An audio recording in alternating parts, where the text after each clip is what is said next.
Welcome to the Beige Planet Podcast. I'm Paul Pate. I'm Al Lawrence. We've got a clown as a guest today. His name's Rob Corba. He's literally a clown. Shoq T clown, right, Rob? Yep. Welcome to the podcast. Thanks for coming on. Thanks for having me. Rob hails out of Clio, Michigan, right? Yes. And Rob and I chatted today because I'm going to do some artwork for him for his new balloon art business. So as soon as you said balloon art, I asked him to be on the podcast. We didn't even talk about his business after that. I said, "Hey, you want to come on the podcast?" And he's one of these people that's like, "Sure." Sure. So tell us about your balloon art, Rob. All right. Well, I'm starting a new business adventure. It's called Stupendous Entertainment. It's kind of like a spin-off branch of what I've been doing. I've been performing for the past 16 years, and I just really wanted to focus on balloon art, balloon sculpture, and get better and, hone my skills and learn from other people and explore what I can do creatively and where it can lead me and what kind of doors can open from it. So that's where I'm at right now. Wow, that sounds great. I love the name Stupendous Entertainment. How did you come up with that? One day I was thinking of different names that I could use, and Twisted Creations and all these things came to me, and I was like, oh, yeah, this has all been used before. It's kind of hard to think of something creative. And one day I was just driving down the road, and it came to me. The light bulb just turned on, and I'm like, that's perfect. It's the perfect word. And if I decide that I want to throw clowning into it later on, it's stupendous, stupid, to kind of go hand in hand. So people don't usually know what stupendous means, but it gives them a chance to broaden their vocabulary, I suppose. Nice. We got some of your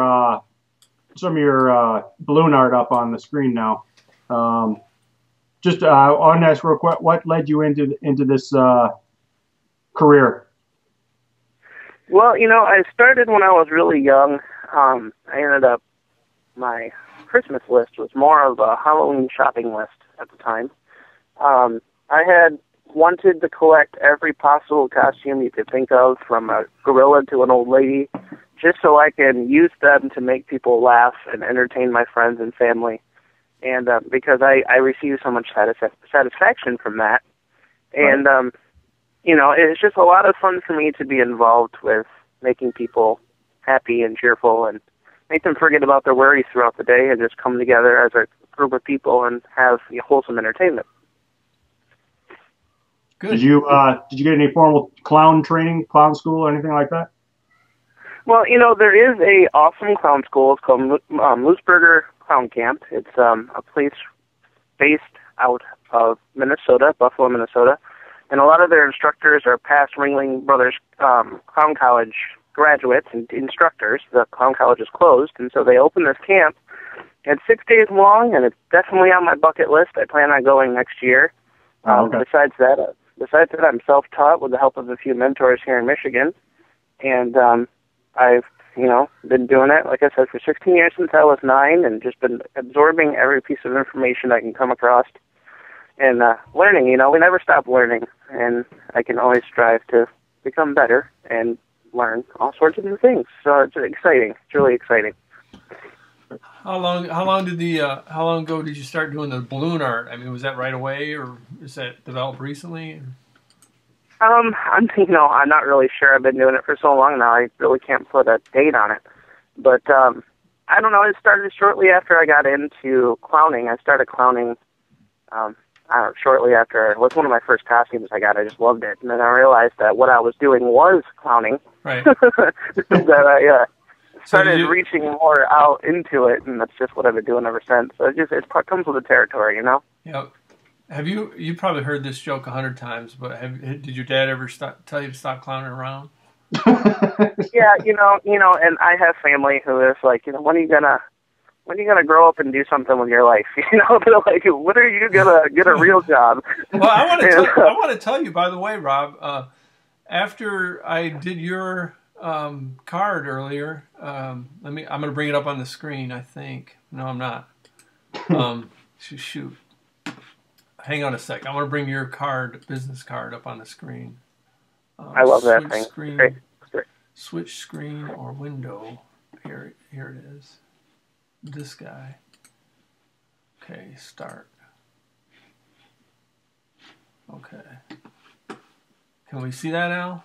Yep, I can see it. All right, this is Shoq T Clown. And this is the business card, Shoq T Clown Entertainment, and it's got all of his information on there. Here's a kind of what he looks like. After I did this, Rob, I got quite a few other clowns came to me, and I did their business cards. I don't know if you knew that. Well, a lot of people have asked me where I got mine done, so I don't know if any of that has rubbed off. But when you do a good job, word spreads. well, thanks, man. Appreciate it. So I'm not saying that I'm the cause of that, but I did refer you to several of my friends. I mean, the community's not that large. Oh, really? Okay.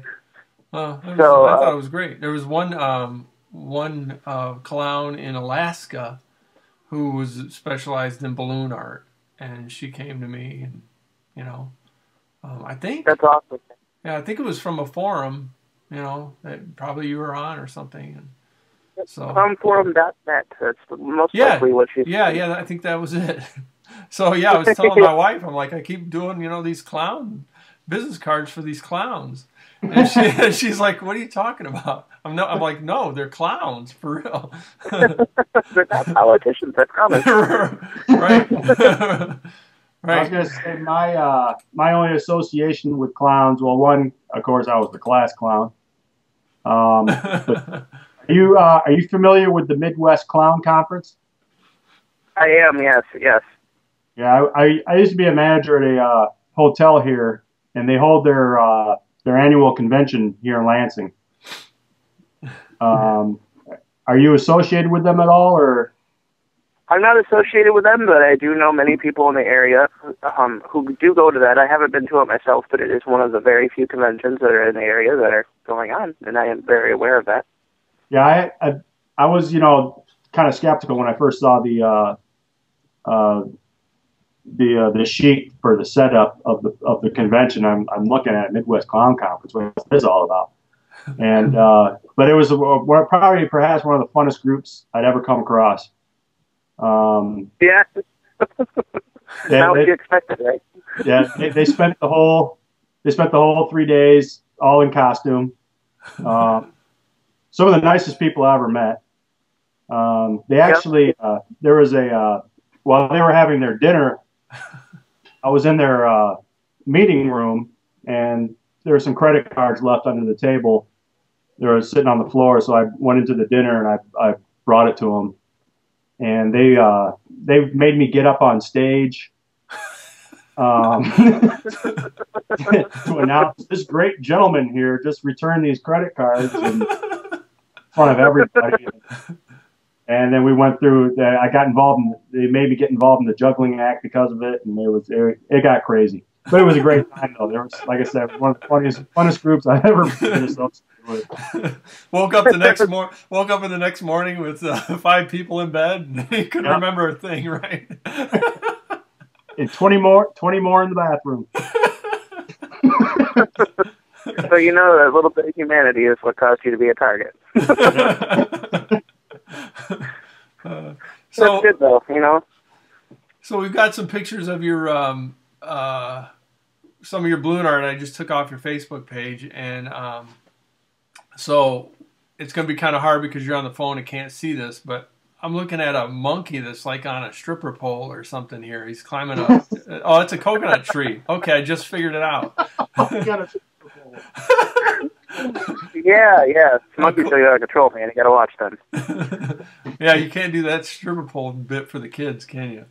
No, this is cool. The monkey and I like that octopus. If you can bring that up. Oh yeah. Yeah. I had the Red Wings in mind right there. Oh, cool. Red Wings. Al's a big fan. Yeah. So yeah, I got bunny rabbits and penguins and all sorts of stuff. Yeah, and here's the bunny rabbits. I got it right here. And now, what's this thing? Is this a guitar? What is this, Al? It's the black. Yeah. There's with a top quality air guitar, man. Okay, good, yeah, great. You have really love that one. Is there any particular time that's busier than most in the year? Oh yeah, definitely the summer. Summer months are usually July and August are usually the busiest time of year. Pretty much every weekend somebody's, trying to get somebody to come out and do their party or event. That's the time everybody wants to be outside and have a good time. So awesome. You do go all around Michigan, or mainly in the Flint, Clio area, or? Mainly in the Flint, Clio area. I haven't performed in actually several years. I'm just now getting back into it, and decided to go with the balloon route for now and ease my way back into things. It's been a while. I've been doing traditional, everyday jobs. Yeah. Working full time right now, and I just trying to use it as an outlet to get, do something I enjoy doing and still make income doing it. So it's a great position to be in. When you first described the reasons you got into it and what you thought of it, it was you used some pretty creative type language. I can't remember the exact words, but it struck me as it struck me as you looked at it more as an art, and that's what. And I thought it was great because that's kind of what this podcast is about. Can you talk about the artistic, side of it, or the inspirational side of it? I mean, absolutely. Or creative. Most people don't realize that American circus clowning, which is actually what I've been trying to train myself to become, is more physical comedy and circus acts, and that that kind of work. It's a tradition that's older than baseball in America. So you got to think it's like it goes way back in time, and it's a dying art form that not too many younger people are involved in anymore. And all the good, top class performers in this field are dying off. So it's really one of those things that if you don't take by the horns now, we're going to lose some really great performers in the world. And it's just an art form that, it's just dying. And it's really sad to see. So kind of like... I like... Oh, go ahead. Sorry. No, go ahead, Rob. Sorry. Okay. Yeah, I just, I'd like to see more people get into it. It's there's, with the balloons, you can make anything out of them. It's like Legos, But face painting and juggling, and there's just a lot of creative power you can have with it to do whatever you want to create. I totally agree with you on that it is an art form. I recently went to, every year Cirque du Soleil comes through here. I go to their show, and their clowns are absolutely amazing. I don't know if you've ever seen their performances. Absolutely, man. Yeah, I mean, it's a different form that they're putting on a completely different act. Yeah, they're being funny, but there's ones that are they're telling a story that I think is absolutely incredible. Absolutely. I just recently saw the last one, and they had me rolling. It was one of the funniest acts I'd ever seen. Right, and their style of circus is very European because that's what they're from France. So right. To take that you can see different types of circus styles from the American circus versus a foreign circus. You can see different types of entertainment and the way they do things, and their traditions are different than ours. So, right. it is exciting to see different people from different walks of life and different cultures adapting their own styles to, the techniques and culture that it is. Yeah. Hey, Rob, have you ever gone and performed? Because I think it's really a performance art, right? Correct. I sit in my desk and draw. Nobody's watching, so I can it's just it's totally not a performance art. But you're making this artwork, these balloons, or performing comedy and things in front of people or kids. Have you ever gone to a performance and just bombed? Oh yeah, absolutely. I mean, it does happen once in a while. I mean, there's a great, pretty good friend of mine who works in the circus, and he told me that once when you can write something funny, and you think it's hilarious, but when you go out there and perform it, the audience doesn't laugh. And you think it's great, but there's humor is very subjective. There's things that you think is absolutely hilarious, but the older generation doesn't like it. There's things that the younger generation doesn't quite get. They're too young to know the reference. How are kids as an audience? I mean, they must be brutal. I don't know. You either get them right away or, Yeah. Kids can be brutal. The last event that I did was for a local TV news network. They were doing a family expo. And one of the kids, being afraid of clowns is very, very serious. It's an actual phobia, and we're trained to deal with it. And this kid, she obviously wasn't afraid of clowns, but she told me she was, just so I don't understand. But she threw a fit and fell in it, and she was just being mean and, like, blowing me raspberries and just giving me hateful looks. And I'm sitting here twisting her balloon animal, and she's just giving me these looks, and then I give it to her, and she snatches it out of my hand and turns around and gives me this mean scowl. And I'm just like, wow, It was crazy. That might have been my daughter's birthday party or something. What's the most, I don't know if you've got it up here now, what's the most elaborate yet fastest balloon animal you can make? The fastest one I can make? Yeah, I don't know. That's hard to say. There's so many great ones. I really don't know. My favorite one to probably make is the penguin, because I just like the way he looks and everybody loves him. The solid favorite is definitely the octopus, because he's so large and so big, and he's a mammoth, and you can get him around. He doesn't weigh anything, and it's great. Yeah, I've got the penguin up here, and then there's one on here where the penguin went to Oh, he's paying for pizza. I thought it was something else. Okay. I thought he was gonna put it into the monkey's G-string there. No. Yeah, I had a bunch of penguins laying around. I was just making them just to get the proportions right and practice them when I first was figuring out how to do the different body style that I normally do. And the pizza guy was coming, and I was figuring, instead of popping them, this would be a pretty great way to give away a tip. And cool. so he came to my door all down and frowned about, how he's making minimum wage and life sucks. And you could just see on his face that he's had a long day, and he just wasn't having it. And then I surprised him with that penguin, and he lit up like a Christmas tree. It was pretty great. Oh, that's awesome. That's cool. That's awesome. So, make people stay that way. It's all worth it. I've always wondered, are there any, speed content, or do you just compete with yourself and how fast you can get something in particular done? It's great when you work in line work and you want to get a bunch of people through because you're working on tips and whatnot. But, it's more about the entertainment that you deliver while you twist the balloon. There's an art form to twisting itself, because they're watching you. Half the fun of receiving a balloon animal is watching it, how it's done, and how, being fascinated. It's a friggin' miracle. It's a miracle how you do these things. I blow up one of these balloons for my kids, and it takes me 5 minutes just to tie it, and I'm swearing. So, I struggle. Yeah, a lot of people have problems with just tying the balloon off. They don't realize what all goes into it. So. Yeah. Oh man, I can't imagine. Look at this. I'm looking at this penguin. I'm like, I could never do that in a million years. It's awesome. Shoot, man, I just had a good question for you now. Our crack research team. Yeah. This has been great, Rob. You've been fun to talk to. I had no idea what to expect. I didn't know I had such a good experience with the clown community. You open your doors and there you go. I know what I wanted to ask you. Is there such thing as clown groupies?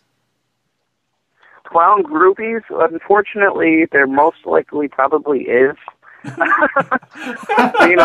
always that one shady class of people in every niche and topic of performance and entertainment. You can be anything. You can be a flower guy, and there's somebody trying to stalk you, and you guys, God knows what. But probably. I can imagine at the clown conventions, there's people that have that kind of interest and are going there with the wrong kind of ideas in mind. But just imagine, I'm going to land me a clown. Yeah, well, I'm sure somebody's into that. I'm sure of it. Like the convention that I worked. They're married couples. They brought their kids. Wow. It's a pretty tight knit community that it seems to be, but it seems to be a family affair with most of them. Oh, absolutely. You know, it's really a shame that the media portrays clowns the way they do. You know, the Stephen King's It, and alien clowns from outer space, and there's just so many negative influences going on that it really gives us a bad rap. And there's a lot of good, caring people out there that really care. You know, really top class performers. The only clown that ever scared me was it wasn't even it was a doll clown. It was the one from Poltergeist. Okay, yeah. It's pretty scary. You know what's clown? Yeah, that's freaked me out. The clown from the John Leguizamo in that movie. It was so bad. Yeah, I know you're talking. That was ridiculous. Yeah, that was bad for clowns all around. What was the name of that movie? It was based on a comic book by Todd McFarlane. Anyway, this has been great, Rob. I want to do the artwork for your business and catch up with you in a few months once you get going, if you don't mind. That'd be fun. That sounds great. Yeah. Have you back on. I hope you enjoyed coming on and talking. It's been cool. Sure, absolutely. Absolutely. It's been a lot of fun. Great. All right. Well, this has been the Beige Planet Podcast. I'm Paul Payne. Hey, wait. Oh. You didn't do the random events. Yes. Oh, my gosh. You skipped the whole segment. You're fired. Rob, this is really complicated running this show, I'm telling you. Well, okay, now we're to the point of the podcast where we bring up a random event from like the last week or something. You can bring up something you read on the internet or just anything. So, Al, it sounds like you've got something you need to share. I was going to let Rob go. I mean, he talked earlier about, something hilarious. He thinks something hilarious that bombs. So, and I don't know if he's got any old stories about that. Not off the top of my head, man. When I was first starting out, it happened so many times that it was ridiculous. But more times than I care to admit. You must have had determination. I think if that happened to me one time, I'd just be like, okay, I'm not cut out for this. Well, yeah, exactly. And that's what it is too. And it's something that I know that I'm called to do because I've been doing it since I was so young that it's just been natural. Right. And it really is discouraging when you get to that point. You just gotta, scrape yourself off the pavement and keep going and know that it's not, not always going to be the same result. So right. One of our earlier podcasts, the guy said he's an artist, and he said, well, I've tried to quit, but I can't. So exactly. It's cool. Exactly. But no, something I did see on Facebook that I thought was hilarious is we've been having these freak snowstorms in the middle of April, and they were talking about Easter being tomorrow, and they're like, well, why dye the eggs? We could just throw them in the snow and tell the kids good luck. That's great. That's awesome. My only random thing is I just had a week from hell. I don't know what the storm damage was down in your area, but I'm surprised we still have trees left from the piles and piles that we made this week, cleaning up down trees and branches and whatnot. Paul knows I've been working my butt off this whole week. Yeah. Are you just cleaning up stuff from the polar vortex or new recent stuff? Stuff from dating back to that big storm we had in December. Right, right. Really? Yeah. Oh, wow. Yeah. All the branches and things that came down during the winter.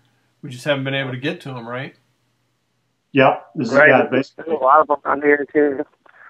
But we were looking for a place to take all this stuff, and the city of East Lansing was I don't know, Paul, if you remember where Patriarchy Park is.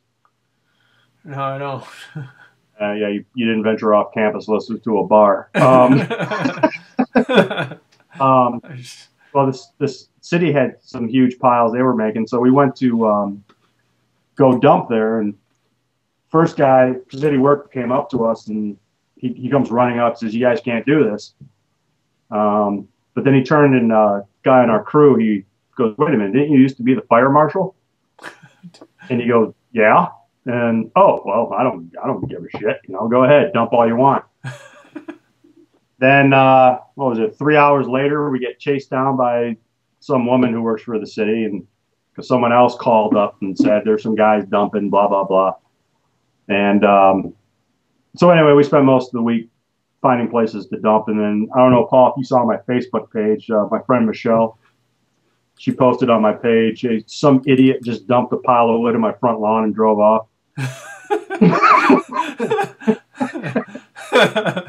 They got a huge fire pit, so I took them a bunch of wood. I mean, we took them a lot. We just dumped it right there in the front. That'll last them the summer, right? Yeah, I ended up having to go back and help them move it, but. Oh Lord. Let's see. Oh, go ahead. Despite thinking you're gonna get fired, what was your random thing? Yeah. Well, let me see if I can share my screen again. Conversation shares. I think I'd be better at this. I worked on this. You won't be able to see it until he watches it. Right. I worked on this little painting of Uriah Faber, one of my favorite UFC fighters, back when I used to watch UFC. Rob, I know you can't see it, but I may have posted it on my Facebook page. So I worked so much on this graphic novel, and the drawing style is pretty boring, and it's kind of real simple and cartoonish, and so sometimes I like to distract myself with painting like this. So this is what I worked on. Can you see it, Al? Yeah, at first I thought it was supposed to be you. No, man, look at that. Look at that. Well, I know you're looking at the chest and the abs and all the muscles. I'm looking at the chin. Oh, oh, okay. I think I've seen that on your DeviantArt page. Is it on there? Oh, yeah. On DeviantArt. Yes, it is. It's on my DeviantArt page. Yeah. Yeah, I was looking at the chin, dude. That's your chin all day. Oh, I thought for sure you were talking about the abs. Anyway. Oh, by the way, Rob, has he seen your I forgot your guy's name. The Rust City Man character. Have you seen my graphic novel pictures, Rob? Oh yeah, the Detective Perez. Is that what you're talking about? Yeah. Yes, Detective Perez is loosely based off me. Oh, nice. That's my little claim to fame. Yeah, you'll check it once you see the video, Rob. You can you may or may not see the resemblance. So. My goatee is shaved down, so. Yeah. Anyway, yeah. Rob and I have never met. This is a great thing about the internet and these, this podcast and just, Facebook and things. Rob and I have never actually met each other, which I'd love to meet you. So if you're ever out in the West Side doing a performance or something, Rob, let me know. No, for sure. But Rob just kind of discovered me through Bubba's in Flint, because I had done the menus and stuff and the artwork for Bubba's, and so he just contacted me. Right? I actually got you through. Oh man, what's the name of it? There's a pub in Clio off of Vienna Road. Joe's Garage. Joe's Garage, yes. That's where I found out about you. It's today's sponsor, actually. Joe's Garage, Clio, Michigan, Vienna Road. Cheers, Joe. Keep serving them.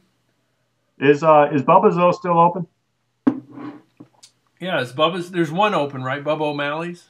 Yeah, Bubba O'Malley's, yep, in Burton, Michigan. Yes, it's still open. Okay. Because he used to have quite a few of them. There was even one up in Traverse City at one point. But I don't know if they're still around or what's going on with them. I'm not sure. But yeah, those were good times. That was a long time ago. Yeah, but there's still Disney artwork, Yeah, which is, like I told you earlier, it's fun to see from time to time, So I like follow my Facebook and stuff. So yeah, right on the front building, nice huge lit up sign. Cool. All right, cool, man, pretty cool. Yep. Okay, Rob. Listen, I'll be in touch with you about the artwork, and then a couple months once you get things rocking in the balloon art world, we're going to have you back on and give us an update. Yeah, definitely. All right, sounds good. All right. Okay. Can I do it now, Al? Yep, you can do it. This is the Beige Planet Podcast. Let me try it again. This has been the Beige Planet Podcast. I'm Paul Pate. I'm Al Lawrence. And thanks, Rob Corba, the Shoq the Clown. Thanks for coming on, Rob. It's been great having you. Thanks for having me.